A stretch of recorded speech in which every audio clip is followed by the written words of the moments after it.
se van conectando los otros. Voy presentando, tenemos una invitada muy especial, la doctora Gina Pinilla.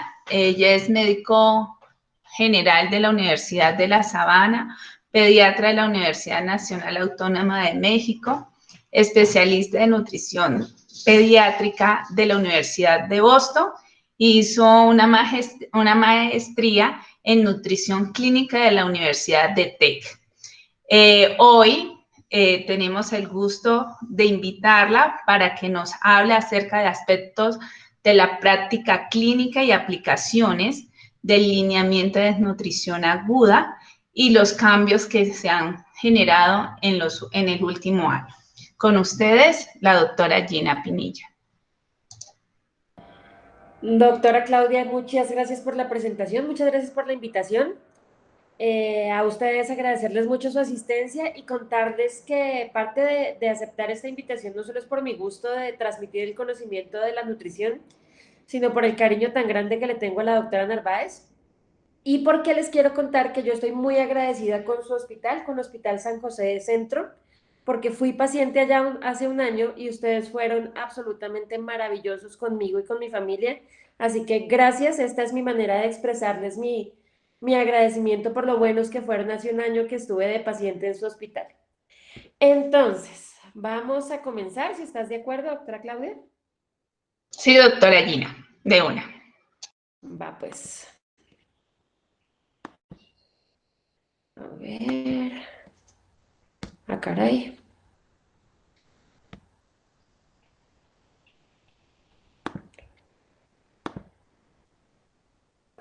Bueno, y nos vamos a dar un recorrido sobre la desnutrición, sus definiciones, un poco de fisiopatología, un poco de entender por qué el lineamiento es como tan a rajatabla en algunas cosas. Y la última parte va a ser muy técnica, va a ser como muy del lineamiento, porque el lineamiento es muy específico en si pasa esto, haga esto, inicie con esto, hágalo así. Entonces vamos a comenzar. La malnutrición realmente es un espectro de alteraciones nutricionales que están dados desde la deficiencia hasta el exceso de energía, proteínas y otros nutrientes que al final van a causar efectos adversos en la forma y la función de un tejido y del organismo en su totalidad con implicaciones clínicas importantes. Específicamente nuestro tema, que es la desnutrición, es un estado patológico que se caracteriza por la falta de aporte adecuado en energía y nutrientes que deben ser acordes con las necesidades biológicas del organismo y produce un estado catabólico que es potencialmente reversible, pero que implica un daño en la función celular generalizada que es progresivo y afecta en diferente medida todas las funciones del organismo, favoreciendo complicaciones como sepsis, neumonías, gastroenteritis, que ya vamos a ver más adelante. Y este tema de la desnutrición no es solo el niño con peso bajito. Esto tiene un amplio espectro de implicaciones que no solo son a nivel personal, sino también a nivel familiar, a nivel nacional. Todo empieza aquí.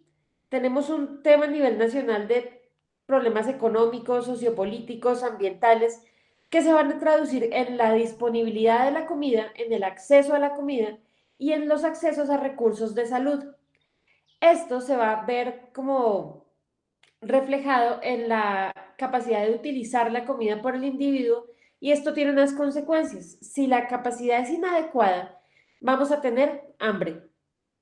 Hambre que se va a traducir en wasting, que es la emaciación, en bajo peso, en baja talla, que es el stunting, que antes se hablaba de desnutrición crónica, ahora se habla más de baja talla para la edad.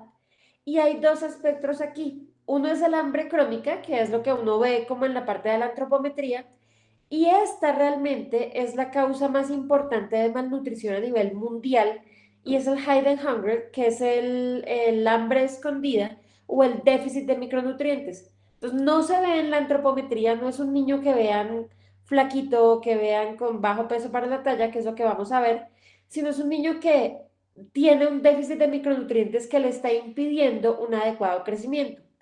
¿Y en qué se va a traducir esto? Se va a traducir en este concepto que es el DAILIS y son los días de vida saludable perdidos. Les pongo un ejemplo. Si nosotros tenemos una expectativa de vida de 72 años, que es la expectativa de vida para Colombia, Estos dailies son los días que no llegamos a alcanzar por malnutrición este potencial que tenemos de vivir.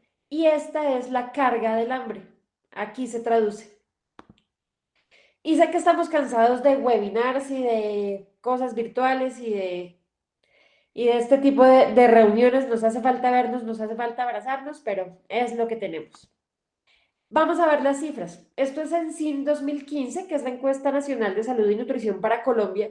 ¿Y por qué el ministerio y por qué Colombia se empezó a preocupar tanto por el tema de la desnutrición? Porque fíjense que en 2009 estábamos en el 0,9% y ¡fum! Para arriba. En el 2015, 1,6%, que es mucho, son 0,7 puntos porcentuales por encima de los 5 años previos. Y pues vamos a ver qué pasa con las próximas encuestas. El retraso en talla, que es el niño que tiene buen peso para la talla, pero una talla para la edad que es baja, ha venido mejorando. Esto es un indicador de la salud global de los países y entonces porque cuando nos vamos de paseo para Europa o para Estados Unidos y vemos que todos son altísimos y uno dice, pero yo ¿por qué mido 1,50? Que es lo que mido yo además. Vemos que esto es un indicador global de la salud de los países y hablaba antes del concepto de desnutrición crónica. Este es un concepto bien importante, la inseguridad alimentaria. ¿Qué es la seguridad alimentaria? Es la capacidad de una familia de poner en su mesa un plato de comida saludable, balanceado y adecuado. Entonces, la inseguridad alimentaria no solo se da cuando no tenemos disponibilidad de tener una alimentación balanceada, pues por falta de recursos, sino también cuando tenemos una alimentación que es no balanceada, dada porque no tenemos, o sea, porque no lo hacemos bien, ¿saben? O sea, un niño que se alimenta a punta de Coca-Cola, papitas, galletas, también está en inseguridad alimentaria, así los recursos estén disponibles. Pero fíjense la cifra, más de la mitad de los hogares colombianos no tienen una buena seguridad alimentaria y eso es absolutamente dramático. Fíjense por departamentos, y nosotros sabemos que nuestro país es un país lleno de inequidades. Pero fíjense cómo departamentos como el Chocó, Vichada, La Guajira tienen un porcentaje de inseguridad alimentaria altísimo, hasta el 77%. Y como hacia el centro del país, y eso lo sabemos todos, es menor, pero no es como que sea bajito, ¿no? Hasta el 51% y eso es más de la mitad de los hogares colombianos. ¿Cómo es el tema de la desnutrición? Entonces sabemos que desnutrición aguda, tenemos moderada y severa tiene como los aspectos clínicos del marasmo, el kwashiorkor, y la mixta, que es marasmo y kwashiorkor. Marasmo son estos niños emaciados, es una desnutrición proteico-calórica severa, y kwashiorkor es como una complicación, un espectro muy severo de la desnutrición, que habla de más de desnutrición proteica y se presenta con edemas, como este niño que ya les va a contar de este niño más adelante. ¿Qué pasa en el cuerpo de un niño desnutrido? El cuerpo se comienza a adaptar como nos adaptamos a todo en la vida. Entonces, a nivel cerebral, esto es un esquema general, pero nos vamos a ir profundizando más adelante con esto. Letargia, irritabilidad, trastornos del neurodesarrollo, disminución del apetito. A nivel hormonal hay trastornos tiroideos, a nivel pulmonar hay más posibilidad de infecciones. Esto es uno de los pivotes de la desnutrición y es que tenemos una función inmune alterada, tenemos trastornos intestinales que van a ser diferentes si es marasmo o es kwashiorkor. Lo mismo la función de la célula beta va a ser diferente y esto, que nos vamos a ir más adelante con esto, nos va a explicar no solo la manifestación clínica, sino por qué debemos ser cuidadosos con el tratamiento. Normalmente, esta parte de la izquierda es el marasmo. Normalmente lo que nosotros tenemos es una respuesta adaptativa con una disminución de la secreción de insulina. Entramos en un estado catabólico en el que hay una respuesta lipolítica y proteolítica. Se liberan los ácidos grasos hacia la sangre para ser utilizados por el músculo y por el hígado para producción de ATP y síntesis de proteínas. Esto es lo que usualmente nosotros tenemos en la cabeza que pasa con el estado de malnutrición y con el marasmo. ¿Qué pasa con kwashiorkor? Que estos mecanismos están dañados. Entonces hay una disminución de los ácidos grasos que van hacia el músculo del tejido adiposo y hay más bien un aumento de la producción de especies reactivas de oxígeno y una disminución del glutatión. ¿Qué pasa? Es un estado proinflamatorio. A nivel hepático, entonces va a ser diferente en marasmo y en kwashiorkor. Marasmo no cursa con esteatosis hepática, las pruebas de función hepática pueden estar normales, pero si ustedes le toman unas transaminasas a los niños con kwashiorkor están elevadas. En los niños con kwashiorkor tenemos esteatosis hepática, hay disminución de las proteínas plasmáticas, hay hepatomegalia por depósitos progresivos de lípidos, hay una disminución de la síntesis de albúmina, betaglobulinas y transferrina, con estrés oxidativo y mayor riesgo de hipoglicemia asociado a procesos infecciosos porque no tiene, el kwashiorkor les conté que tiene estos mecanismos dañados y no tiene capacidad de defenderse bien. A nivel pancreático, en marasmo hay disminución de la secreción de amilasa y lipasa, pero miren el daño en kwashiorkor. El páncreas como tal está fibrosado, hay una alteración de su función con disminución del volumen de secreción de bicarbonato y enzimas y disminución simultánea de la secreción de amilasa salivar y pancreática.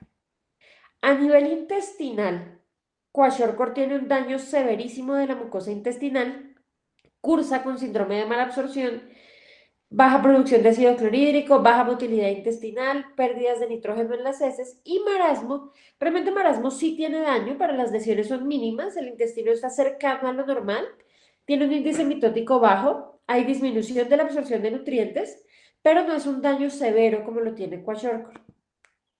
A nivel del eje endocrino, en marasmo el nivel de insulina está disminuido, los niveles de hormonas de crecimiento, glucagón, cortisol y catecolaminas están aumentados, es un estado de contrarregulación.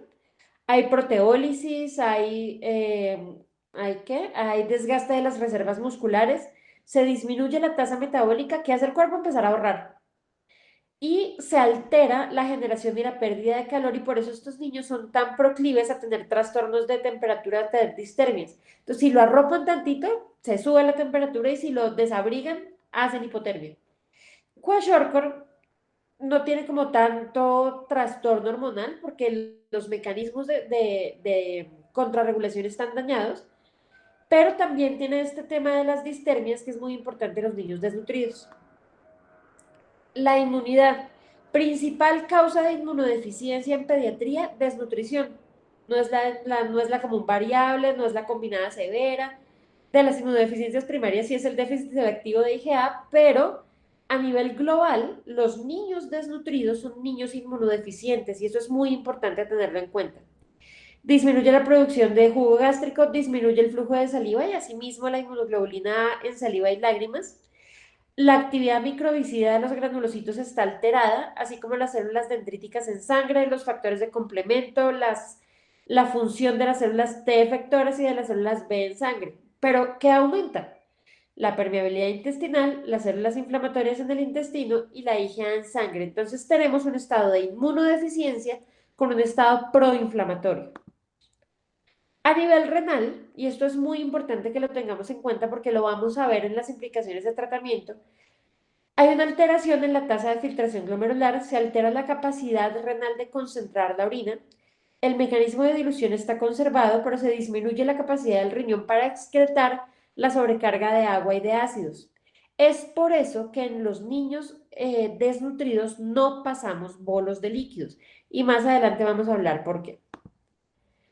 La parte cardíaca es bien importante. ¿Qué es el corazón? Un músculo. ¿Qué pasa en los niños desnutridos? Que tenemos proteólisis, que tenemos alteraciones musculares. En ese orden de ideas, es muy lógico pensar que el corazón del niño desnutrido trae alteraciones por ser un músculo per se. Entonces, hay disminución del gasto cardíaco, del volumen sistólico, de la presión arterial. El volumen plasmático normal y eritrocitario está disminuido, pero fíjense en esto es muy importante. El incremento de la volemia puede producir insuficiencia cardíaca congestiva y la disminución de la volemia deteriora la perfusión tisular. Entonces, no es como que no los hidratemos, pero tampoco los podemos sobrecargar, funcionan como un cardiópata, porque el corazón no es capaz de manejar el volumen.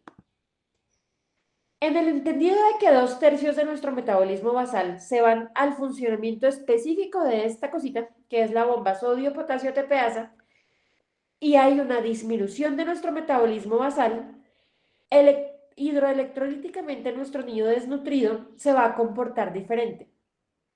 Estos niños tienen el potasio corporal total disminuido. Así ustedes se tomen un potasio y el potasio está en 3,5, su línea de pensamiento es que fisiopatológicamente el potasio corporal total está disminuido y el sodio corporal total está aumentado. La bomba sodio-potasio ATPase está dañada. Pues está dañada, no está lenta, porque 2/3 de nuestro metabolismo basal se van para ahí. Fósforo y magnesio son normales, pero el fósforo es normal, pero ojo, cuando el fósforo está disminuido es un indicador de gravedad y tenemos que tenerlo como muy en cuenta. Entonces, hemos pasado por la fisiopatología de la desnutrición. Yo tampoco he entendido nada desde marzo del año pasado hasta ahora. ¿Qué años más complejos? Y habiendo pasado por toda esta parte de la fisiopatología de la desnutrición, ahora sí nos vamos a ver el tratamiento. Y antes de empezar con el tratamiento, esto es muy importante. Esta es una de las razones por las cuales estamos hoy martes en este frío sentados a las 7 de la mañana juiciosos en clase. Y es porque el mal tratamiento de la desnutrición causa mortalidad. Y nos lo habla este artículo que es viejillo, del 97, y nos dice, ojo, el tratamiento inapropiado aumenta la mortalidad y las dietas inadecuadas con un alto contenido de proteínas, energía, sodio y bajo contenido de micronutrientes aumentan la mortalidad. Miren cómo a través de los años la mortalidad de la desnutrición ha sido siempre alta. Están incluidos varios estudios y fíjense cómo hasta el 23% de los casos de letalidad en los niños desnutridos en la década de los 90 y todos en general son por malos tratamientos. ¿Cuáles son los malos tratamientos? Entonces les voy a contar que cuando yo hice pediatría en México y en México nos toca hacer servicio social como parte pues de nuestra residencia y es bien bonito. Entonces yo me fui a un lugar que se llama Krill, Chihuahua, que es la frontera con Estados Unidos, allá donde vive el Chapo, por allá. Y ellos están con los indígenas tarahumaras y su índice de desnutrición está impresionante. Ahí fue que yo empecé a tratar y a ver mis kwashiorkor por primera vez en la vida. Yo nunca había visto un kwashiorkor en vivo y en directo. Eso parecía como de folleto de UNICEF, pero no, existen. Y allá les pasaban cargas de albúmina a los niños con desnutrición. Y yo decía, "Ah, caray, ¿por qué? Porque pues si les falta albúmina, lo más lógico es pasarle bolos de albúmina, ¿no? Pues no. Entonces, se administran diuréticos para tratar el edema. No es un edema que se trate con diuréticos. No se reconoce la necesidad de un tratamiento específico en la fase aguda. El kwashiorkor se considera una carencia proteínica y se administra de inmediato una dieta rica en proteínas. Estamos hablando de prácticas inapropiadas. No siempre se administran dosis altas de vitamina A, aunque exista la carencia, es otra causa. Esto es importante, se trata la anemia con hierro desde que el paciente ingresa. Esto es una práctica completamente inapropiada y más adelante vamos a ver por qué. Se administra albúmina y aminoácidos por vía intravenosa. No se mide la cantidad de alimentos. No se da alimentación por la noche, que es una estrategia muy importante para los niños desnutridos, nos ayuda muchísimo. Y no se usan colchas, aunque se corre el riesgo de hipotermia. No se les olvide que los niños desnutridos son niños distérmicos. Y la hipotermia es una de las manifestaciones de complicación en los niños desnutridos. Y esta es otra de las razones por las cuales es importante que nosotros estemos aquí sentados. ¿Qué nos dice este artículo? Aproximadamente el 60% de los niños de la mortalidad infantil está relacionada con la malnutrición y la mayoría de los niños severamente desnutridos mueren por un tratamiento inapropiado. Las causas de mortalidad en estos niños por tratamiento inadecuado pueden ir desde el 25 hasta el 70%.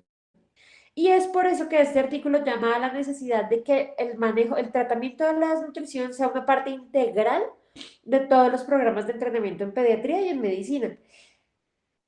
Cuando yo estuve en México tuve la oportunidad de asesorar una tesis que se presentó ante la Universidad Nacional Autónoma de México de cómo nosotros no estamos adecuadamente formados en nutrición y los médicos salimos como médicos generales y no tenemos la más peregrina idea de nutrición y se supone que somos nosotros los que somos los llamados a recomendar prácticas nutricionales adecuadas preventivas en nuestros pacientes.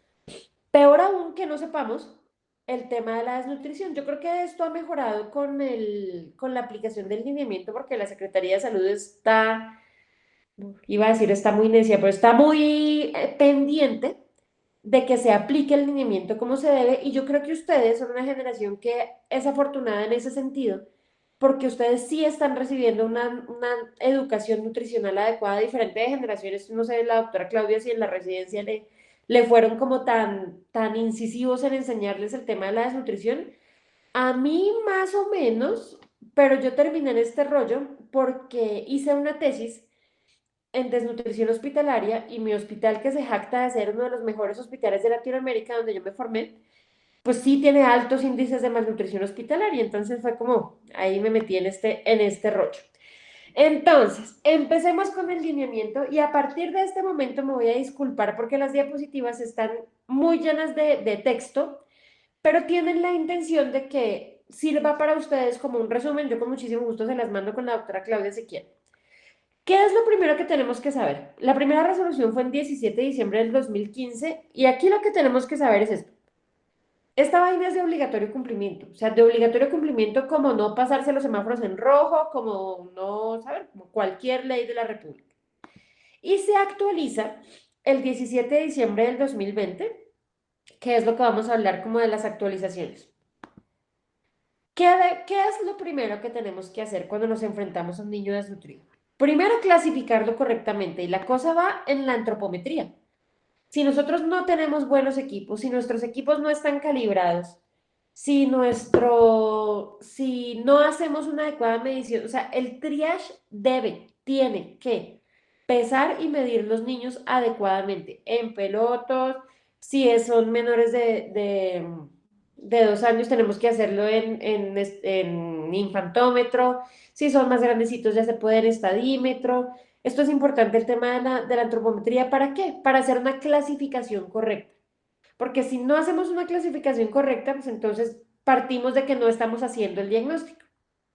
Lo siguiente que debemos hacer, ahorita nos vamos a devolver con la clasificación, es decidir a quién vamos a incluir en el lineamiento y a quién no. Eso también ya lo vamos a ver. Lo tercero es hacer una prueba de apetito. ¿Qué me va a decir la prueba de apetito? Si mi niño se tiene que quedar hospitalizado por desnutrición o si mi chino se puede ir para la casa. Decidir, y esta decisión se toma basada en varios parámetros, no solo en la antropometría, sino en evaluar si el niño tiene complicaciones relacionadas con la desnutrición y si tiene o no una prueba de apetito positiva, quién se queda y quién se va. Tratamos las complicaciones y egresamos bajo criterio. Parte de la antropometría, y es que nosotros estamos acostumbrados a que la antropometría es peso y talla, y si mucho, perímetro cefálico. Pero parte de la antropometría, y esto es una estrategia bien bonita que empezó con Médicos Sin Fronteras, y es la cinta MOAC, es la circunferencia media de brazo. Para fines prácticos del lineamiento, nosotros usamos circunferencia media de brazo para mirar riesgo de mortalidad por desnutrición. Perímetro medio, circunferencia media de brazo menor de 11.5 centímetros, igual a riesgo aumentado de mortalidad, y ese niño se queda hospitalizado. Pero realmente la circunferencia media de brazo tiene un montón de aplicaciones excelentes en nutrición, y es que también nos habla de compartimientos corporales. Entonces, tiene una validación, o sea, sí hay tablas de circunferencia media de brazo para la edad, sí nos ayuda a establecer un estado nutricional, y los últimos estudios nos dicen que incluso nos ayuda a mirar los compartimientos corporales. Necesitan una cinta, es todo lo que necesitan. Y realmente sí nos da una información muy valiosa. ¿Qué es lo siguiente que hacemos cuando tenemos el dato? Este es el sistema ANTRO. Yo no sé si ustedes lo tengan en su hospital, pues se puede bajar de la página de la Organización Mundial de la Salud. Yo trabajo en Subred Norte y lidero la aplicación del lineamiento para Subred Norte, y nosotros en todos nuestros computadores tenemos esta herramienta. Y esta, mire, se demoran 1 minuto. Lo he hecho por cronómetro en las capacitaciones que he hecho en la Subred Norte. Pues, ay, esas nos demoramos mucho y es muy complicado. Menos de 1 minuto. Abren esa vaina, fecha de nacimiento del niño, si es femenino o si es masculino, le ponen el peso, le ponen la talla, y automáticamente les da el puntaje Z del peso para la talla, y ese es la relación antropométrica que nosotros usamos para diagnóstico de desnutrición según lineamiento de la República de Colombia. Peso para la talla, no talla para la edad, no peso para la edad, peso para la talla. Y ustedes lo ponen o usan las tablas del ministerio, que las tablas del ministerio son las de la Organización Mundial de la Salud. Colombia, por resolución, adopta para sus niños las tablas de la Organización Mundial de la Salud. Está muy fácil. Y esta, miren, está por colorcitos. Entonces, entre +1 y -1, peso adecuado para la talla. Entre -1 y -2, riesgo de desnutrición aguda. Entre -2 y -3, desnutrición aguda moderada. Y menor de -3, desnutrición aguda severa. Ahí está. Esta es la tabla del Ministerio de Protección Social que nos habla de los diagnósticos nutricionales y todo paciente, yo les recomiendo que eso sea una norma para ustedes en su vida y en su hospital. Pero, por ejemplo, en la Subred Norte, esto es de obligatorio cumplimiento si no me tienen a mí encima. Todos los pacientes, mínimo los menores de 5 años, ojalá todos, que ingresen al servicio de urgencias o hospitalización de cualquiera de los 3 hospitales de la Subred Norte, tienen que tener diagnóstico nutricional y actuar en consecuencia. Entonces, esta es la tabla que nos habla de los diagnósticos nutricionales. Les insistía mucho en que todo comienza en el triage. ¿Por qué? La desnutrición aguda, moderada o severa complicada es una urgencia vital. Y el lineamiento nos habla de que todo niño desnutrido que ingrese por un servicio de urgencias, sea lo que sea, no debe tener barreras en su atención. ¿Cómo le hago yo para saber si está desnutrido si no hago una buena antropometría del triage? ¿Y qué es lo que pasa? Si a nosotros se nos va de triage un niño desnutrido, es una oportunidad perdida. Y encima, pues tiene uno la Secretaría de Salud en el cuello, pues. Pero es una oportunidad perdida realmente para empezar un tratamiento. Entonces, es por eso que esto, en el triage no debería existir. Y yo trabajo también en clínica infantil con subsidio y a veces llegan los pacientes llegan muchos pacientes remitidos de otras partes, como, ¿cuánto le pesó al niño, señora? No, pésenlo y mídanlo, porque si no lo hacemos es una oportunidad perdida. ¿Cuáles son los criterios de ingreso al lineamiento? Les confieso que 2020 no es tan claro en esto como 2015, pero 2015 sí es muy claro en decir quiénes entran. Niños de 1 mes a 59 meses, o sea, mayores de 1 mes, menores de 5 años, pues que estén desnutridos, estamos de acuerdo, puntaje Z de peso para la talla, entre -2 y -3, que es moderada, o menor de -3, que es severa, cuya causa sea déficit de ingesta. Y aquí es donde viene lo importante. Si pensamos que más del 50% de los hogares colombianos tienen inseguridad alimentaria, pues la mayoría de nuestras desnutriciones van a ser por déficit de ingesta. Pero, ¿cuáles son los criterios de exclusión? Que tenga retraso en talla sin desnutrición aguda, es decir, que su talla para la edad sea baja, pero su peso para la talla sea normal, que sean menores de 1 mes o que sean niños con patologías que contraindiquen el uso de la fórmula terapéutica lista para consumir, que ya vamos a hablar de eso, como galactosema. Pero el lineamiento trae una zona gris, o sea, es como que no lo trae muy claro. Si la desnutrición es secundaria o es concurrente con otras patologías que comprometen el estado nutricional del paciente, usted puede decidir incluirlo o no incluirlo dentro del lineamiento, pero siempre tiene que justificarlo. ¿A qué niños me refiero? Niños cardiópatas, niños, por ejemplo, broncodisplásicos, fibrosis quística, intestino corto, niños que por su condición patológica de base van a ser niños con trastornos nutricionales. Eso no quiere decir que estos niños no necesiten tratamiento. O no quiere decir que estos niños los podemos agarrar pues a nutrientes hasta llevarlos al síndrome de realimentación. No. Quiere decir que no tenemos que meternos como en la rajatabla del lineamiento que es bien estricto en sus manejos. ¿Dónde está la clave? En que ustedes, en que ustedes lo justifiquen en la historia clínica. Eso es lo importante y es lo que pedimos, por ejemplo, nosotros en el hospital de Suba o en la subred. Yo hago auditorías de las historias y reviso cada niño desnutrido que entra al hospital de Suba, yo lo reviso, me fijo que se haya cumplido con el lineamiento, tenemos listas de chequeo, llamamos al pobre cristiano que le olvidó poner el perímetro braquial, oye, mira, ojo, ten cuidado, pues con todo el amor del mundo, pero somos como muy intensos en eso, la doctora Narváez dará fe del tema. Notifiquemos, pero ojo, esto es una enfermedad que es de notificación obligatoria e inmediata, pero si nosotros notificamos mal, prendemos toda una serie de alarmas en la secretaría y, ay, no, perdón, es que no estaba desnutrido. O peor tantito, o sea, yo casi que prefiero que no, que se notifique de más, que para la Secretaría es una desgracia, pues, o estas son cifras nacionales de nutrición y esos son indicadores globales del país, pero casi que yo prefiero que se notifique de más a que se notifique de menos, ¿no? A que, no, es que lo pesaron con zapatos y con zapatos dio 100 gramos más y 100 gramos en los niños es la diferencia. ¿Cómo es el rollo de la prueba de apetito?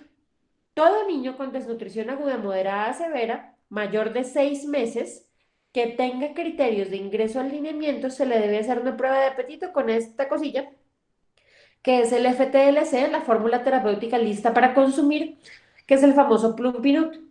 ¿Cómo se hace? Entonces, dependiendo del peso del niño, ustedes van a determinar qué cantidad de sobre le deben dar. Entonces, si el niño pesa de 4 a 6,9 kilos, un cuarto; si pesa de 7 a 9, 9, un tercio. ¿Cómo es el rollo? Los niños aprenden por repetición, ustedes saben eso. El Plumpi sabe rico. No sé si ustedes lo han probado, todos mis colegas y mis estudiantes en la subred, yo los pongo a comer Plumpi. Sabe bueno, de hecho es súper dulce. Se lo entregamos a la mamá, le decimos, mire señora, se tiene que comer hasta aquí. Y la mamá con cariñito, no uno con la bata y con la cara de médico ahí delante del niño, que el chino lo que hace es intimidarse. La mamá se lo da despacito, con cariñito, y si se lo come, prueba de apetito positiva para su casa. Si no se lo come, prueba de apetito negativa para adentro, para el hospital. Lineamiento 2020 nos dice una cosa que no nos decía 2015, y es, si usted le da la prueba de apetito negativa, fíjese si ha comido recientemente. Espere 2 horas, no le dé nada de comer y vuelva a intentarlo, que es una cosa que no nos decía 2015 y ahora 2020 nos da como esa oportunidad. Si el niño no tiene criterios de ingreso, entonces se le da salida, cita por consulta externa de nutrición y pediatría, y ojo con esto. Ustedes tienen que garantizar por lo menos hasta, el lineamiento les dice hasta el próximo control, nosotros los controlamos a los 7 días, el FTLC por mi preso hospitalario y entregarle los sobres a la mamá. Entonces, ¿qué hago? Por ejemplo, ahorita les voy a enseñar a calcular eso, pero, por ejemplo, este niño necesita 135 kilocalorías y pesa 10 kilos, entonces necesita 1.300 kilocalorías y el sobre viene por 500, entonces va a necesitar 2,5 sobres por 7 días, entonces eso me da 3 por 7. Eso me da 21 más el sobre de la prueba de apetito. Tengo que hacer un MIPRES por 22 sobres hospitalario y lo tengo que entregar a la mamá. Y además tengo que hacer el MIPRES ambulatorio para el siguiente mes. La verdad es que a mí me enoja que haya que hacer MIPRES para esto, pero pues hay que hacer el MIPRES, pues la verdad es que después de que uno tiene práctica ya esos MIPRES salen rápido. ¿Qué niños se deben hospitalizar? Estamos de acuerdo que los desnutridos, ¿no? Puntaje Z de peso para la talla menor de -2, algún grado de edema y perímetro braquial menor de 11,5. Por eso es que hay que tomar el perímetro del brazo. Y además, si es menor de 6 meses, va para adentro. Si es mayor de 6 meses, pero pesa menos de 4 kilos, y el resto, estamos de acuerdo que nadie va a mandar un niño inconsciente, letárgico, hipoactivo o convulsionando para su casa, que tenga edema nutricional severo, que tenga diarrea, vómito persistente o rechazo a la vía oral. Nadie va a mandar un niño así para su casa. Que esté taquipnéico, que esté hipotérmico o febril. Esto es nuevo en 2020, lesiones ulcerativas y liquenoides en más del 30% de la superficie cutánea. 2015 como que no daba el porcentaje de superficie corporal. Hemoglobina menor de 4 o hemoglobina menor de 6 con dificultad respiratoria, que tenga una prueba de apetito negativa y que su condición social requiera una evaluación e intervención. Entonces, en conclusión, ¿qué necesitamos para saber si un niño necesita quedarse hospitalizado? Una temperatura, una glucometría y un cuadrito hemático de esos que no se le niegan a nadie. Por eso esos niños entran a urgencias. Por eso esos niños no pueden, que el niño consultó por la uña encarnada a las 3 de la mañana. Y uno siempre, pinche señora, pero 3 de la mañana por una uña encarnada. Pero si el niño está desnutrido, va para adentro. Cuadrito hemático, temperatura, glucometría y evaluamos que no tenga edema, que no tenga otras complicaciones relacionadas con la desnutrición. Si tiene complicaciones relacionadas con la desnutrición, para adentro. Importante en lactantes. Si el niño es prematuro, usamos la edad corregida, no la edad cronológica. Si el niño es menor de 6 meses por edad corregida, lo hospitalizamos. Si es mayor de 6 meses, lo definimos por lineamiento, que eso lo vamos a ver. Esto es un cambio 2020, y es que antes 2015, de hecho a mí una vez casi me sacan la piedra de la secretaría porque decía como, si el niño, o sea, empieza el tratamiento de la desnutrición y lactancia materna, y lactancia materna y lactancia materna. Vamos, yo soy una absoluta creyente y defensora de la lactancia materna, pero es que yo tengo pacientes que no tienen mamá, entonces, ¿qué hago? No, pues lactancia materna, y yo, ok, sí, pero es que no tienen mamá. No, pero es que existen los bancos de leche materna. Sí, pues estar en Kennedy. Yo no tengo banco de leche materna en Suba. No, pues lactancia materna. Y yo, ok. Ahora nos da la posibilidad de usar Fórmula 1, pero ya les voy a contar bajo qué consideraciones. Esto ya se los dije. Esto es como nuevo en lineamiento 2020 y es como una estrategia que ellos crearon para tratar de ser como por pasos en el manejo de la desnutrición. Entonces se crea este abecedario terapéutico, que es un poco lo que hemos venido hablando. Ay, me disculpo, pero esto no es gripa ni COVID, es mi rinitis matutina. Entonces, A, controle la hipoxemia. B, alerta de hipoglicemia, hidrate con cautela. Esto lo vamos a ver. Entonces, empecemos. ¿Cómo tratamos las complicaciones? Si el paciente tiene hipoglicemia, que se define como una glucometría o una glucosa central menor de 54 miligramos por decilitro, y el niño está consciente, un bolo de 5 mililitros por kilo de dextrosa al 10, ojo, vía oral o por sonda nasogástrica, no intravenoso. No se les olvide que los niños no pueden manejar bien el volumen intravenoso. Le toman una glucometría en 30 minutos. Si no mejora, repítalo. Si sí mejora, empiece con F75, que ahorita vamos a ver esa fórmula. 3 mililitros por kilo por toma cada 30 minutos por 2 horas, vía oral o por sonda nasogástrica. Si el niño está inconsciente, es el mismo bolo, pero es vía oral, ahí sí ve, pues claro, está inconsciente, no puede tomar, o por sonda nasogástrica en 5 minutos. Si el bolo fue intravenoso, repita la glucometría a los 15 minutos. Si el bolo fue por sonda nasogástrica, a los 30 minutos. Si no mejora, repítalo. Si sí mejora, empiece la F75. Y mejora me refiero también al estado de conciencia, ¿no? Tome una glucometría cada hora y si persiste hipoglicémico o tiene hipotermia o se deteriora el nivel de conciencia, descarte otras cosas, sepsis, enterocolitis, neumonía, realimentación, otras complicaciones. Si el niño está hipotérmico, pues caliéntelo. Eso no tiene mucho misterio. La deshidratación. Esto es nuevo, 2020, 2015 no lo traía. Y solo como un puntaje de grado de deshidratación útil para usar. Pero la verdad es que lo que necesitamos saber de esto es que los signos que nosotros conocemos como fiables para desnutrición en un niño bien nutrido nos sirven en los niños malnutridos. Entonces, las mucosas secas, el llanto sin lágrimas y el pliegue cutáneo no son fiables. Es por eso que para evaluar deshidratación en los niños desnutridos tenemos que tener como un conjunto de cosas más que solo los que más usamos.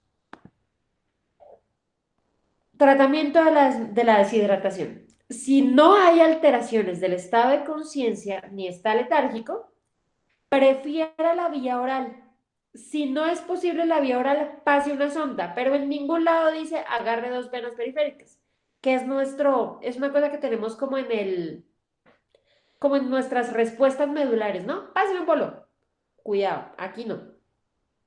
Si es una desnutrición aguda moderada, sales de rehidratación oral de 75 equivalentes por litro de sodio, 75 mililitros por kilo. Entre 4 y 6 horas. Ojo, si la desnutrición es severa, a estas sales de rehidratación oral tenemos que adicionarle 10 mililitros de cloruro de potasio, que vienen siendo 20 mil equivalentes de cloruro de potasio por cada litro. ¿Por qué? No se les olvide que les conté al principio que nuestro paciente desnutrido es un paciente que el potasio corporal total está disminuido, así les salga entre 5 en el laboratorio. Es por eso que a los severos les adicionamos potasio en la rehidratación. De hecho, Colombia usa sales de rehidratación oral de 75, que son las que tenemos, pero Mundial de la Salud habla de Resomal, que son sales con osmolaridad reducida, que tienen 50. Vigile diuresis, estado de conciencia, frecuencia cardíaca, frecuencia respiratoria cada 15 minutos. Si una vez esté hidratado, reinicie lactancia materna y continúe reponiendo las pérdidas con sales de rehidratación oral. Si el niño tiene alteraciones del estado de conciencia, ahí sí, pues ahí toca salvar de la vida, asegura un acceso venoso. En caso de no ser posible canalizarlo, pase a una sonda nasogástrica. Siempre busque las complicaciones. Puede pasarle un bolo de lactato de Ringer, pero fíjense que es un bolo, no son 20 por kilo, son 15 por kilo, y es en una hora. Los bolos de líquidos en pediatría, y yo creo que el buen doctor Pablito les ha enseñado eso, ya casi que no están muy avalados porque conocemos que ya el tema de los manejos hídricos del cuerpo no es solo la ley de Starling, sino tenemos una estructura bien importante por debajo del endotelio que es el glucocálix. Yo estoy segura que ustedes han escuchado hablar de eso, estoy segura que son más expertos en el glucocálix que yo, pero sabemos que las cargas rápidas de líquidos causan un daño en la estructura del glucocálix en los pacientes bien nutridos. Calcúlenle cómo va la cosa en los pacientes malnutridos. Además, que cuando yo trato a un paciente desnutrido, yo me estoy enfrentando al mismo tiempo a un paciente cardiópata y a un paciente nefrópata. Entonces, a nadie le va a ocurrir agarrar a un niño con cardiopatía estructural y pasarle 20 mililitros por kilo en 20 minutos como si fuera un shock séptico. Ojo con los bolos en los niños desnutridos. Y evalúe frecuencia cardíaca, frecuencia respiratoria, todo el tema. Si mejora, continúe con rehidratación oral, mantenga el acceso venoso, pero no continúe con líquidos endovenosos. Eso está bien importante. Y si no mejora, repita el bolo, descarte anemia. Fíjense que aquí les dejan los líquidos de mantenimiento con un aporte más bien alto de potasio. Y si persiste en shock, descarte otras complicaciones. ¿Qué pasa con el corazón del niño malnutrido? Les había hablado un poquito de esto antes y es que la masa miocárdica disminuye, ay, perdón, con la habilidad del corazón de generar un adecuado gasto cardíaco. ¿Por qué? Pues porque el corazón es un músculo. Y se habla de un concepto que es la caquexia cardíaca, que da una debilidad cardíaca generalizada. Es esta la razón por la cual estos pobres niños no pueden manejar los volúmenes que nosotros estamos acostumbrados a manejar en otros niños. Y este es un estudio que es 2013, si no me falla, hola, no me quedo, que habla de cuáles son los efectos de la malnutrición severa en el músculo cardíaco. Nos dice que realmente es controversial, pero que sí sabemos que los niños cuando están en un estado nutricional de malnutrición severa tienen índices cardíacos incrementados y que van empeorando a medida que su estado nutricional empeora, con una baja resistencia vascular sistémica y una baja capacidad del corazón para bombear este volumen. Electrolitos. Si los niños tienen diarrea, pues les reponemos las pérdidas con sales de rehidratación oral. Esto es importante. ¿Cómo manejamos la diarrea nosotros los pediatras? Con zinc, ¿cierto? Les damos sulfato de zinc a todos los menores de 5 años, frescos. FTLC y F75 tienen zinc y en ese orden de ideas no es necesario adicionar más zinc. Esto ya lo habíamos hablado un poquito, no trate el edema con diuréticos, por amor a Dios, no trate el edema con diuréticos. No se administran grandes cargas de sodio, ¿por qué? No se les olvide que nuestro paciente desnutrido tiene un sodio corporal total aumentado. Así ustedes le tomen el laboratorio y tenga 135 de sodio, el sodio corporal total está aumentado. Si ustedes les pasan grandes cargas de sodio, y me refiero específicamente a la solución salina normal, ustedes saben que tiene 154 equivalentes por litro de sodio, diferente al Ringer que tiene 135. Esto será una práctica inadecuada. Suplementos de potasio, suplementos de magnesio. Y aquí está el Resomal que les había hablado de Organización Mundial de la Salud, pero el lineamiento sí tiene sales de rehidratación oral de 75.000 equivalentes. Nos da como angustia rehidratar los niños por vía oral, a sabiendas de que el intestino es la manera más fisiológica de rehidratar a un niño, como que no nos cabe en la cabeza. y no nos aguantamos las ganas de de agarrarle una vena y de pasarle un bolo, es que es una cosa que tenemos como en la médula espinal. Pero los niños realmente sí se hidratan. Este es un estudio que nos habla de la mortalidad en los niños severamente malnutridos con diarrea, si se tratan con un protocolo estandarizado, que es un poco lo que les habla el lineamiento, o si no se tratan con el protocolo. Y fíjense cómo los niños que no se tratan bajo protocolo se complican más, sobre todo con hipoglicemia, pero más allá de eso les quiero mostrar es esto. Sí se hidratan exitosamente con sales de rehidratación oral tomadas. En el grupo, comparando el grupo control o sea, con el grupo que no se trata con protocolo, con el grupo que sí se trata con protocolo. Sí se hidratan y es el mensaje que les quiero dejar. Es que nos da miedo que se nos vaya el niño. Obvio, si está inconsciente no vamos a hidratar por vía oral, pero sí se hidratan por vía oral. Infecciones, esto es otra cosa que es como tan controvertida y entonces cuando yo empecé a dictar esto, tenía una amiga muy querida que la quiero mucho, que es intensivista, y estaba en la urgencia por la mañana, y yo le decía, hay que ponerle antibiótico a todos los niños con desnutrición aguda severa complicada, y me decía, no, porque son virales. Híjole, sí, pero los niños desnutridos son niños inmunodeficientes y son niños que no son capaces de montar una respuesta inflamatoria. Es por eso que los signos de infección que nosotros estamos acostumbrados a ver en los pacientes que están bien nutridos no son los mismos en los pacientes malnutridos. Es por eso, y generalmente las infecciones son lo que desencadenan una complicación en un niño desnutrido. Es por eso que toda desnutrición aguda severa complicada debe iniciarse antibiótico. El lineamiento les da una serie de tablas de cuáles son los antibióticos que les sugieren en estos niños. Yo les diría, si uno justifica bien en la historia clínica y tengo, no es que tengo un niño con una neumonía, tengo un niño con una diarrea, tengo un niño, ¿saben? O sea, uno tiene sus tratamientos antibióticos dependiendo de su epidemiología local. Me voy a pasar rápido por estas tablas, ¿vale? Igual esto está en el lineamiento. Ahí están las tablitas. Insisto en esto porque esto nos cuesta, sobre todo los pediatras, y yo soy una de ellas, que yo veo una ceftriaxona y yo alego y luego pregunto por qué. Yo primero me enojo y luego pregunto por qué tiene ceftriaxona. Pero realmente en estos niños el tema es diferente.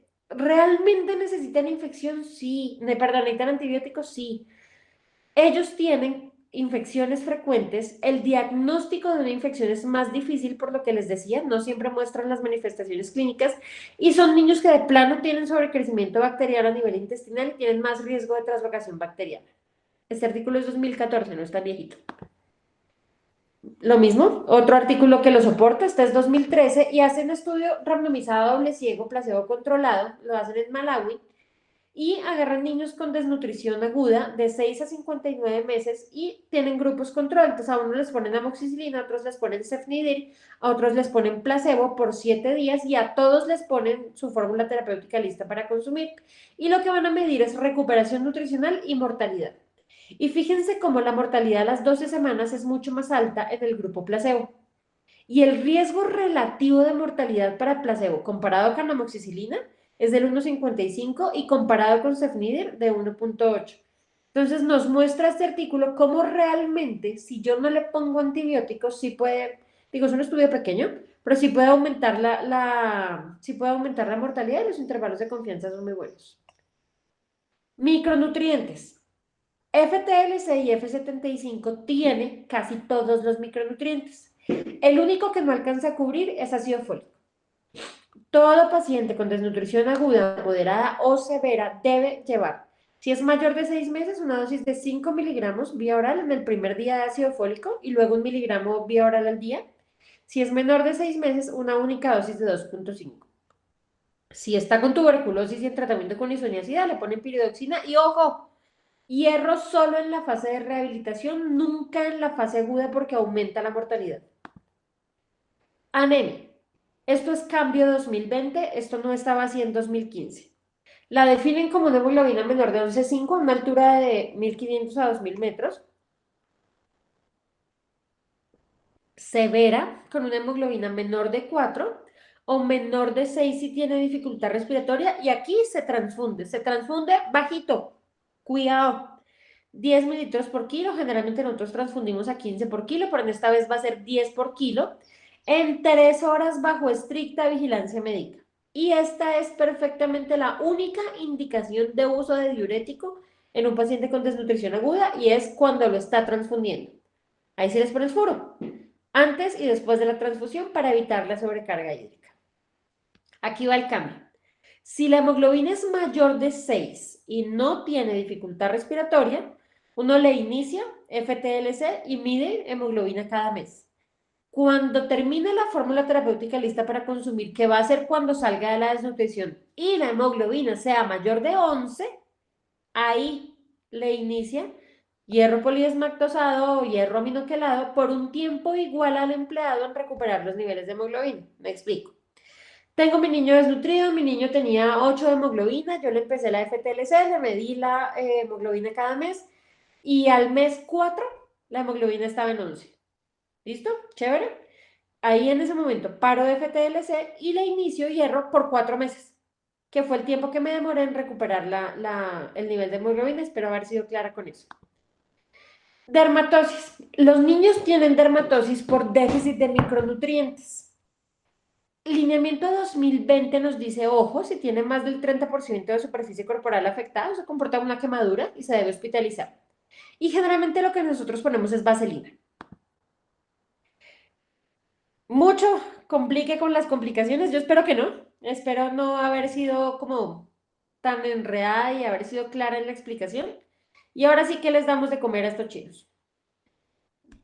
En fase de estabilización, F75 es una fórmula de la Organización Mundial de la Salud, tiene 75 kilocalorías en 100 mililitros, con el balance de proteínas, vitaminas, carbohidratos, nutrientes que necesitan los niños desnutridos.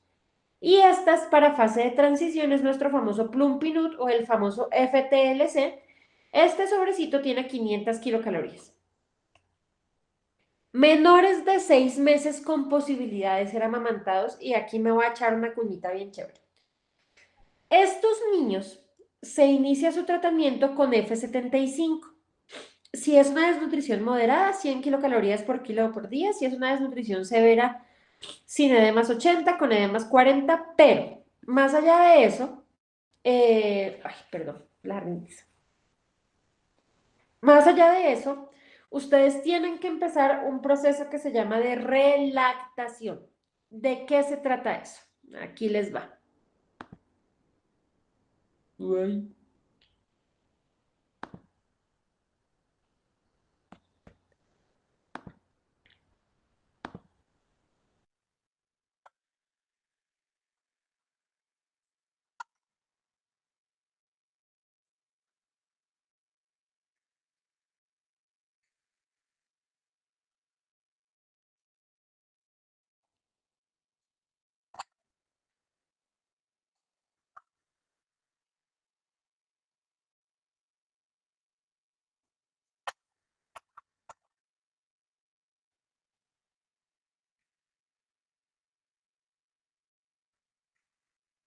Esta es una de nuestras pacientes de SUA, en las que hemos implementado esta técnica de relactación. ¿De qué se trata? Los niños menores de 6 meses que están desnutridos es por una falta de lactancia materna, porque esos niños se tienen que alimentar a punta de lactancia materna. ¿Cuál es nuestro objetivo? Que este niño mantenga un adecuado peso solo con lactancia materna, pero tenemos que recuperarlo primero. Entonces lo recuperamos con F75, pero al mismo tiempo iniciamos este proceso que es muy bello. Relactación se puede hacer incluso en mamás que no han dado a luz a sus hijos. Relactación se puede hacer en niños, por ejemplo, de mamás que han adoptado y que ellas quieren tener la experiencia de tener la lactancia materna. Digo, no los van a nutrir completos al principio, pero usamos secretagogos y hacemos esto. Fíjense que un extremo de una sonda de alimentación se fija a un tarrito de leche, que es lo que estamos haciendo aquí con esta niña. El otro extremo se fija al pezón de la mamá. Fíjense cómo la sonda, aquí lo van a ver cuando la niña se quite, la sonda está puesta acá al lado del pezón de la mamá y ponemos el niño a succionar. Succionando, toma la fórmula terapéutica, pero además tantita leche materna le sale y estimulamos la secreción de lactancia materna de la mamá. Fíjense aquí. Yo les cuento que yo me siento así como súper orgullosa de estos procesos de relactación. Aclaro que tenemos permiso de la mamá de Aurora, se llama esta niña, para usar estos videos.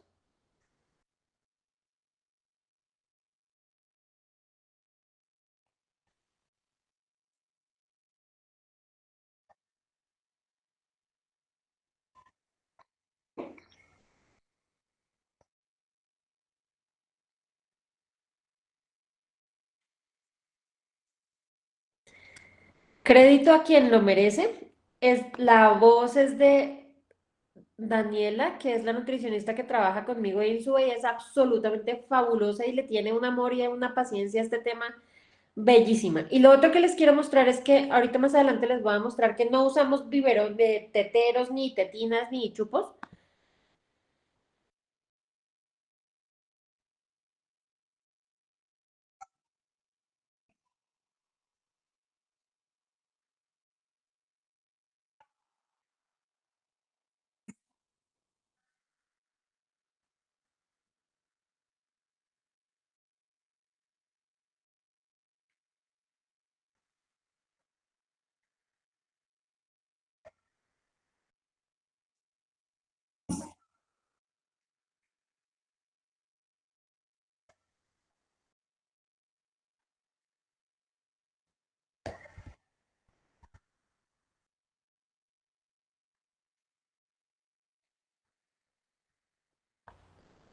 Bueno, y estos son los procesos de relactación.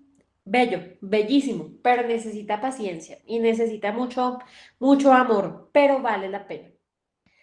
Y esto es Cambio 2020. Niños sin posibilidad de ser amamantados, pero sin posibilidades después de haber hecho todo esto, ¿no? Lo intentamos, le pusimos psicología a la mamá, trabajo social, la convencimos con amor, no con amenazas, por favor. Y la mamá definitivamente dice que no hay poder humano que ella no quiere, va. O que no haya mamá, o que haya condiciones médicas de la mamá que contraindiquen la lactancia, 2020 nos da permiso para usar fórmula de inicio. En estas tablas me voy a pasar rápido porque estos las tienen en el lineamiento y realmente es una receta. F75 en la fase de estabilización en desnutrición aguda moderada en niños menores de 6 meses. Primeras 24 horas, 10 mililitros kilotoma cada 3 horas. Lo van ajustando con las variaciones del peso y lo van ajustando a la medida que van pasando los días. Y fíjense que dice cuchara, taza o jeringa. No. Y sonda nasogástrica en caso de que no sea posible la vía oral. O sea, si realmente el niño no succiona, no tiene apetito, eso puede pasar en desnutrición. No le vamos a poner nutrición parenteral, le vamos a pasar una sonda nasogástrica y vamos a seguir con el F75. Una vez se resuelvan los problemas agudos, el niño esté mejor, esté comiendo mejor, la mamá esté bien, las condiciones familiares se den, esté aumentando de peso y les pide el lineamiento. Fíjense cómo el lineamiento es muy específico y muy estricto. Menores de 3 meses que ganen 25 a 30 gramos al día, mayores de 3 meses que ganen 12 a 16 gramos al día, disminuya la F75 a la mitad y si mantiene una ganancia de peso de 10 gramos día, suspenda la F75 y mantenga lactancia materna exclusiva, que fue lo que hicimos con Aurora. ¿Cuándo suspendemos relactación? O sea, ¿cuándo ya no lo intentamos más? Cuando no, bueno, perdón. ¿Cuándo suspendemos relactación? Cuando no haya edemas, cuando el paciente tenga buen apetito, cuando el niño tenga más interés. Yo no sé si se fijaron en los videos de Aurora que el primer video la china se ve demasiada, se ve en los rines. Y a medida que fueron pasando los días, fue mejorando, fue ganando apetito, fue ganando interés, hasta que la niña se fue con lactancia materna exclusiva. Vigila el peso por 2 días consecutivos. Si pierde peso al suspender F75, aumente 5 mililitros al volumen de mantenimiento. Si sigue perdiendo peso, vuélvalo a 200 mililitros por kilo día. Si sigue perdiendo peso, pérdidas. Relactación no va a ser una opción y consideramos que el paciente realmente no tiene posibilidad de ser amamantado. Y ahí 2020 nos dice, ok, pues póngale fórmula de inicio. Pero ven el trabajo que implica antes de yo, ay, sí, dele tal formulita antes tiene un trabajo muy importante. En Kwashiorkor no esperamos pérdida, no esperamos ganancia de peso, esperamos pérdida de peso porque estamos reduciendo edemas. Y este es el cambio, yo creo que este es de los cambios más importantes del lineamiento del 2020 contra el del 2015 y es esta posibilidad de usar fórmula de inicio, pero quiero ser muy enfática en decirles, antes de esto, hemos pasado por toda una serie de trabajos. Aquí me voy a ir un poco más rápido, son tablas y están muy fáciles de seguir. Si el niño no tiene edema, si el niño sí tiene edema, el día 3, el día 4, el día 5, no tiene mucho misterio. ¡Ojo! Síndrome de realimentación es una cosa absolutamente triste. Se descubrió después de la Segunda Guerra Mundial, cuando empezaron a liberar a todos los judíos de los campos de concentración. ¿Y qué hace uno cuando ve a alguien tan flaco? No, lo que quiere es meterle comida como sea. Y pues eso fue lo que hicieron comida a esta gente. Y se empezaron a morir.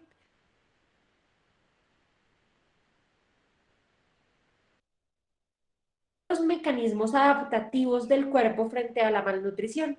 Si empezamos a tratar de compensar muy rápidamente el déficit nutricional, estos mecanismos de compensación no alcanzan a regularse y vienen los problemas. ¿Cómo se manifiesta realimentación? Hipofosfatemia, hipomagnesemia, dificultad respiratoria, falla cardíaca. ¿Cuándo lo sospecho? Si está taquipnéico, si está taquicárdico, si está con dificultad respiratoria, si está hiperglicémico, tiene cambios en el estado de conciencia. ¿Qué hago? Reduzco F75 y comienzo a estabilizar. Esto es 2020 también, no lo traía 2015, está chévere, que es la tablita de cómo debemos reponer los electrolitos en síndrome de realimentación. Y ojo, todo paciente con síndrome de realimentación se le debe poner tiamina. Sigamos. Fase de rehabilitación. Cuando ya a mi paciente ya le hemos tratado las complicaciones, ya le empezamos una alimentación prudente, ahí sí ya podemos empezar con el resto. Y la fase de rehabilitación no solo implica, listo, lactancia materna y chao. Ahí sí, ojo, menores de 6 meses, empiezo hierro polimaltosado aminoquelado, 3 a 6 miligramos kilo día, y estimulación sensorial y emocional. Y ojo, somos pediatras. Cualquier niño que se nos pase por el frente, casi que en una fiesta infantil, su merced tiene las vacunas completas, porque siempre que conocemos un niño es una oportunidad para verificar el estado de vacunación y actualizarlo. ¿Cuándo les damos salida? Pues cuando esté mejor, ¿no? Estamos de acuerdo. Pero importante, que la ganancia de peso sea satisfactoria por mínimo 3 días. Si el niño no es amamantado, nosotros tenemos que garantizarle la fórmula láctea de inicio suficiente. Tenemos que verificar que la mamá haya sido valorada por psicología y por trabajo social. Y tenemos que garantizar que ese niño tenga un seguimiento ambulatorio entre los 3 y 5 días posteriores al egreso. Y el estado de vacunación. ¿Cómo hacemos nosotros esto? Por ejemplo, en Subred Norte nosotros tenemos una consulta de nutrición inducida. Entonces estos niños salen, nosotros los llamamos y les garantizamos esa primera cita. Además, Secretaría de Salud es súper intensa con eso, entonces van y los visitan y hacen visitas domiciliarias y bueno, todo el rollo. Mayores de 6 meses, lo juro que me voy a ir un poquito más rápido. Esto es un cambio de 2020 con respecto a 2015. 2015 nos decía que FTLC y no alimentación. Pero ahora 2020 nos dice, si la desnutrición es moderada, inicia FTLC y le puede seguir con leche materna y la alimentación familiar. Esto ya se los había hablado un poquito. Si, por ejemplo, mi paciente tiene, ¿cómo le hago? Entonces me está pidiendo 150 kilocalorías por kilo por día. Mi paciente pesa 8 kilos. 8 por 150 me da 1200 kilocalorías. Cada sobre trae 500 kilocalorías. ¿Cuánto va a necesitar? 2 sobres y medio. Es el cálculo que tenemos que hacer. Si es severa, entonces ahí sí ya más poquito. Estamos evitando síndrome de realimentación. Esto es otro cambio de 2020. En los primeros 3 días 80 kilocalorías, 4 a 7 días 100 kilocalorías. En esta primera semana no consumo de otros alimentos. Y esto es un trabajo importante, miren, a la mamá, yo siempre les digo a las mamás que les pido esto, porque para las mamás es completamente loco. O sea, usted le está diciendo que el niño está desnutrido pero que no le va a dar comida. ¿Qué les digo yo a las señoras? Digo, mire, señora, la desnutrición es una enfermedad. Si yo le dijera que su niño tiene otitis, yo le tengo que dar un antibiótico, ¿cierto? si su niño está desnutrido, yo le tengo que dar un remedio para la desnutrición. Y les digo lo mismo siempre. Digo, usted va a pensar, señora, que yo estoy loca, y pues tantito, pero yo le voy a decir con todo el amor del mundo, su hijo está desnutrido y no le voy a dar comida. Le voy a dar este sobre que es el remedio. Este sobre tiene más calorías que una bandeja paisa y tiene todas las proteínas, vitaminas, minerales, todo lo que su niño necesita como remedio de la desnutrición. Una vez logremos recuperarlo del problema, ahí sí le vamos a empezar alimentación. Esto es otro cambio de 2020. Los que tienen indicación de tratamiento hospitalario por complicaciones relacionadas con la desnutrición, hipotermia, hipoglicemia, deshidratación, diarrea, dermatosis, no usamos FTLC, usamos F75. Aquí están las tablas, dependiendo de si el paciente tiene edema, si no tiene edema. Ojo con esto, niños mayores de 6 meses y menores de 4 kilos, es diferente. Este lineamiento 2020 es muchísimo más específico. ¿Cuándo pasamos a fase de transición? ¿Cuándo cambiamos de F75 a FTLC o leche materna se aplica? Cuando se controlen las comorbilidades, cuando reduzca el edema, cuando mejore el apetito y vamos aumentando progresivamente F75, o sea, vamos haciendo como el traslape. Aquí están las tablitas de cómo se debe hacer. No me voy a atender mucho acá porque esto las tienen ustedes disponibles en el lineamiento. ¿Y cómo le hago? ¿Cómo le hago para cambiar F75 a FTLC? La primera opción es que se debe ofrecer antes de la leche materna sin otros alimentos. Si no consume, aquí está como lo importante, si no consume la dosis de FTLC, complete el resto del requerimiento con F75. La idea es ir disminuyendo progresivo F75 y aumentando FTLC. ¿Cuál es la opción 2? Cambia esto. Si no consume al menos la mitad del FTLC, ya, suspéndalo y devuélvase a F75 hasta que el niño esté con más apetito y vuelva a intentar FTLC en 1 a 2 días. Siempre, ojo, vigilen la posibilidad de síndrome de realimentación. Esta diapositiva es la misma que la anterior. ¿Y cuándo le doy salida a un niño mayor de 6 meses? Cuando esté mejor, eh, cuando no tenga complicaciones médicas, cuando sus procesos infecciosos estén resueltos. Y miren que 2015 no lo pedían mayores de 6 meses, pero 2020 sí lo pide, que tenga una ganancia de peso por 2 días consecutivos entre 12 gramos y 16 gramos al día. Se debe registrar que tenga una prueba de apetito positivo el día del egreso y el resto es lo mismo, ¿no? Que esté, ay, caray, que esté bien vacunado, que le entreguemos su FTLC y aquí a mayores de 6 meses, cuando vaya a salir del hospital, les damos una dosis de albendazol. Antes no. Y fíjense cómo ya no dice hierro, porque los mayores de 6 meses les vamos a tomar una hemoglobina cada mes hasta recuperar el tema de la anemia. Ay, me extendí un montón, pero espero que haya sido muy claro. Este es Luciano. Luciano fue el primer paciente con kwashiorkor que yo manejé en mi vida, yo solita. El kwashiorkor y la desnutrición es la cara misma de la tristeza.